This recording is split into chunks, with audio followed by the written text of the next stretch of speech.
बिहार चुनाव के लिए कैंपेनिंग अब अंतिम पड़ाव पर है और प्रचार प्रसार खत्म होने से एक दिन पहले तक एनडीए हो या फिर महागठबंधन, दोनों तरफ से जोरदार कैंपेनिंग हुई। जीत का दावा हुआ और वोटिंग से पहले तक चुनावी वादे हुए। दूसरे फेज का रण, नेताओं का धुआंधार प्रचार, पीएम मोदी से लेकर सीएम नीतीश तक की सभाएं, तेजस्वी यादव की ताबड़तोड़ सभाएं, योगी आदित्यनाथ ने भी एनडीए प्रत्याशी के पक्ष में वोट मांगे। पप्पू यादव ने उठाया नोटबंदी का मुद्दा। राहुल बाबा और लालू का बेटा घुसपैठिया बचाओ यात्रा लेकर निकले थे। वो चाहते हैं कि सीमांचल घुसपैठियों का गढ़ बने, मगर सीमांचल वालों, मैं कहकर जाता हूं, न केवल सीमांचल, पूरे बिहार से एक एक घुसपैठियों को हम चुन चुन कर निकालने का काम करेंगे। आपने लालू जी की जंगल राज वाली सरकार को भी काम करते हुए देखा है और नीतीश जी की सरकार को भी देखा है। बहनों भाइयों, मुझे याद है उस समय कुछ ऐसे भी लोग थे जो कि ये कहते थे, आइए ना हमारा बिहार में, मार देंगे कट्टा कपार में।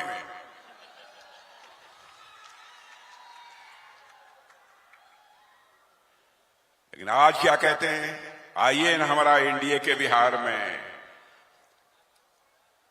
हमारे विकसित बिहार में।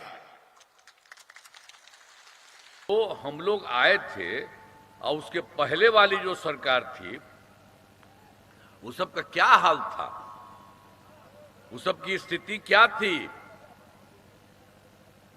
बहुत बुरा हाल था। लोग शाम के बाद घर से बाहर नहीं निकलते थे। समाज में कितना विवाद होता था, कितना हिंदू मुस्लिम झगड़ा होता था। पढ़ाई का क्या हाल था, बहुत कम बच्चे पढ़ते थे, अब बहुत कम पढ़ाई होती थी। पहले इलाज का पूरा इंतजाम नहीं था, सड़कें बहुत कम थी और जो थी उनका बुरा हाल था। अब बिजली बहुत कम जगह थी। तो इस तरह से उन लोगों का पहले कोई चीज नहीं था। अब तो देखिए 15 साल रहा, तो उसमें 7 साल में जो पहले बना था उसको हटना पड़ा, और जब हट गया, आप जरा बताइए ना, आज तक किसी को पूरे बिहार में, लड़की को लड़का को किसी के लिए कुछ किया है? सब अपना परिवार को करता रहता है, बेटा हो बेटी हो पत्नी हो। कांग्रेस के समय में एक रसोई गैस का कनेक्शन लेने में 50,000 रुपया देना पड़ता था, तब भी नहीं मिलता था। और जब कभी रसोई गैस समाप्त हो गई और पर्व और त्योहार है, मेहमान है, पता लगा कि घर में मालकिन तो रसोई बना रही है, घर का आदमी जाता था कहीं रसोई गैस का सिलेंडर लेने के लिए कि कहीं मिल जाए, इज्जत बचा रह जाए, और लाइन लगी है, रसोई गैस तो नहीं मिलती थी। वहां पुलिस की लाठी जरूर मिलती थी, और घर में खाली हाथ व्यक्ति आता था तो घर में बेलना की मार अलग से पड़ती थी। नोटबंदी हुआ, एक तो दुनिया की मरने ने किया, भैया मियाँ जी तो नहीं मरा, बचता पैसा गायब नहीं हुआ। भारत के हर जात के महिला का पैसा तो गायब कर दिए। अब हमारी मांग की थी, हम मांगेंगे तो नहीं देना। हम कहेंगे वहां बड़ा खर्चा है, हमारी बेटा के लिए, अरे मोदी जी इनका पैसे निकाल दिया। अब पतियों जान गया, बेटो जान गया कितना पैसा। सरकार बनते ही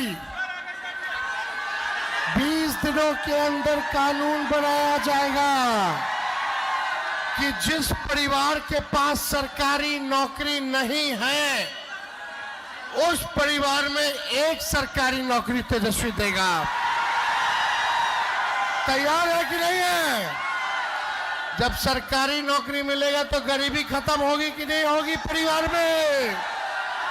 आइए मिलकर के गरीबी, बेरोजगारी और पलायन को खत्म किया जाए।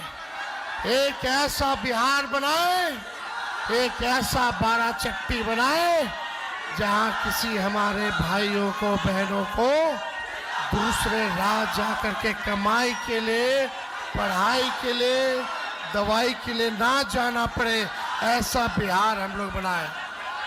माताएं बहनें उधर पीछे हैं,